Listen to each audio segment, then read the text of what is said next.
Hey guys, welcome back to day number 6 of link swapping, link building.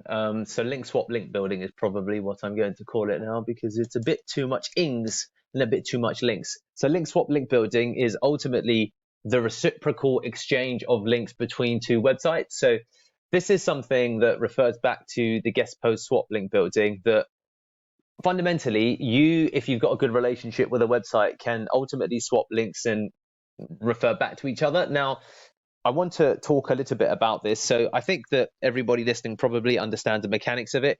If you own a plant website and your mate's got a website about gardening, then you can swap links between each other and refer back to each other as a resource on the websites. Now, this is in some instances frowned upon by Google because it's an easy practice to manipulate, that you can just go and reach out to a load of plant-based websites and say, can we swap links? And some of them will say yes, some of them will say no. Now, fundamentally, the whole premise behind it is that it's going to be a series of do follow outbound link exchanges between these two sites, or it can be a combination of no follow versus do follow. If you're not familiar with those terms, then Google them, because I don't cover that in these training videos. I might cover it at some point in the future. Oh, by the way, please do click the link below to get the additional 17 strategies not shared in this training. Now, what I want to ultimately underline is that it's not always unethical to swap links when you've got a legitimate place or reason to swap links. So if your friend genuinely has a resource that's basically an authority, then absolutely you should swap links where it's relevant. If there's a natural and reasonable place to do it, and there's examples, a lot of them, where sites have fundamentally done such swaps, and I'll show you link swaps, copy blogger, Glenn Allsop. I mean, Glenn Allsop's written about this. If you're using the free pins, let's just have a look at detailed. Let's go to swap, copy blogger. It's not here anymore. But fundamentally, he talks about link swapping, link exchanges. Look, there's here we go. Recently published this. So Glenn, here we go. A year or two ago. Oh, it doesn't work anymore. That's annoying.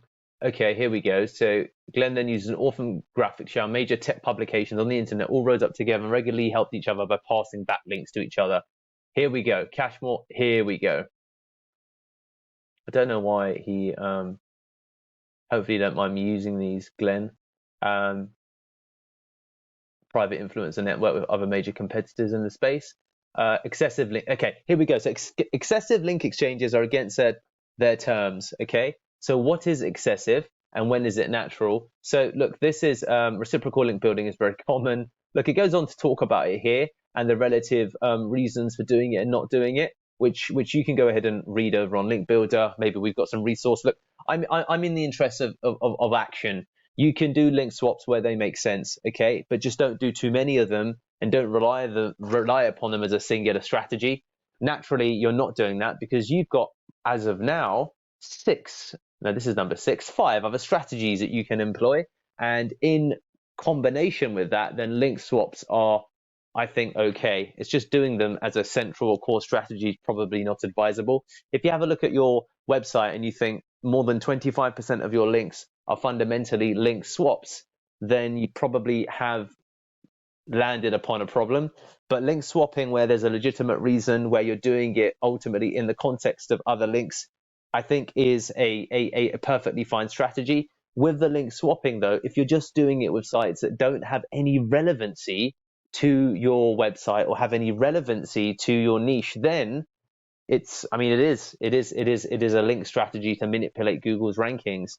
Now, that's where I think you're going to land yourselves in hot water. That's where you're going to land yourselves in trouble. The only notable exceptions to that are if, it's, I don't know, Bloomberg or CNN or something that's huge, and you can get a link from a super authoritative website, then the relevancy to a degree goes out the window because not the same rules apply to some sites when they're huge authorities in their niches, or even when they transcend their own niche to just become a huge authority all around, like Bloomberg or CNN.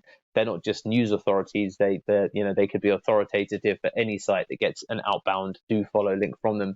So that's some good ways to think about link swap, link building. I think that it shouldn't be a core part of your strategy, but definitely it's something that you can consider on a timely basis. I said the 25% measure, but if you've got 10 links and then, well, if you've got 10 links, you just need more links in general. But fundamentally, I think that you shouldn't lean too heavily into this, but certainly when it comes to link swapping, it's something that you can do upon occasion. And, we do it still, I think, from time to time when people do ask and we look at the opportunity independently. Like we look at link swaps in combination with the guest post swaps, as well as SaaS and testimonial link building to understand fundamentally whether it makes sense. Even guest posts where we have, for example, a press page. So link swaps also, and this is a good example of context. If you've got a press page, then you're going to kind of be engaging in a form of link swapping, but in a completely legitimate way. So we've got this page, probably needs updating, to be honest with you, and there's a lot of stuff in here that isn't the 100 at all, is it? This page needs to be 10 times as long. So I'm going to ask one of the team to update it right after I finish recording this video. But press pages and case study pages, when you, for example, built websites, are examples of where you see link swapping happening in action. So I actually forgot about that being an example of where legitimate links can be had. So press pages, case study pages, featured in pages, those kinds of pages are pages where you'd expect to see link swaps, because if you built a website for somebody, or if you've been mentioned, you might want to talk about on your website the fact that you were mentioned somewhere else, and thereby engaging in a form of link swapping. So I hope that makes sense, guys. And nothing. Good luck with your link swaps.